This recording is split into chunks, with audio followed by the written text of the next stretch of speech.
केंद्र सरकार लाई है और कोई भी राज्य सरकार इन कानूनों को ना तो रोक सकती है और ना पास कर सकती है। अब सवाल यह है कि जब कैप्टन साहब को यह बात पता है तो फिर उन्होंने मुझ पर यह झूठे आरोप क्यों लगाए? इसका एक बहुत बड़ा कारण है। जब से हमने दिल्ली के 9 स्टेडियम को जेल बनाने से रोका है, तब से केंद्र की भाजपा सरकार मुझसे बहुत ज्यादा नाराज है।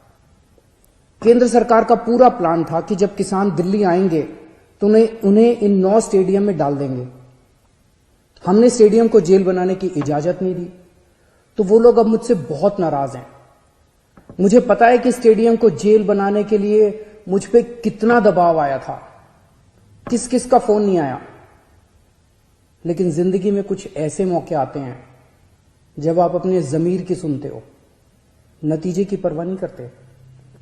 कैप्टन साहब, क्या इन्हीं लोगों का आप पे दबाव है जो आप मुझ पे झूठे आरोप लगा रहे हो, मुझे गालियां दे रहे हो, बीजेपी की बोली बोल रहे हो, बीजेपी के साथ ये दोस्ती निभा रहे हो, या कोई दबाव है क्योंकि आपके परिवार पे ईडी के केस चल रहे हैं आजकल और ईडी के नोटिस भी आ रहे हैं आजकल?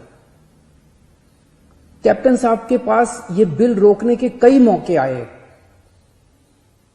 पंजाब के लोग पूछ रहे हैं कि तब कैप्टन साहब ने इन बिलों को क्यों नहीं रोका?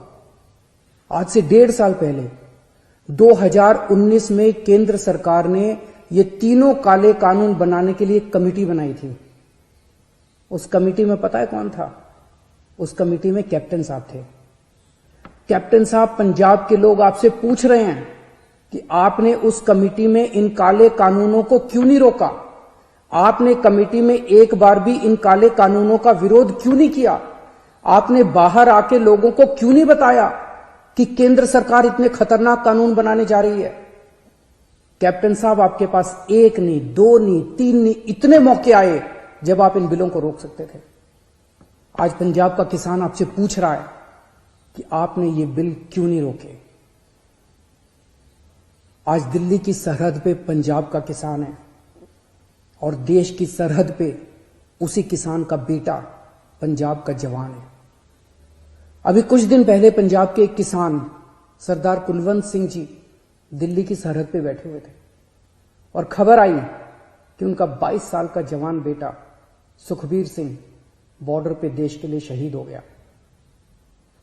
इस सब के बीच जब कुछ लोग आए दिन किसानों को आतंकवादी बुलाते हैं, देशद्रोही कहते हैं, तो मैं सोचता हूं कि बॉर्डर पर उन जवानों पर क्या बीतती होगी जिनके किसान मां बाप को आतंकवादी कहा जा रहा है।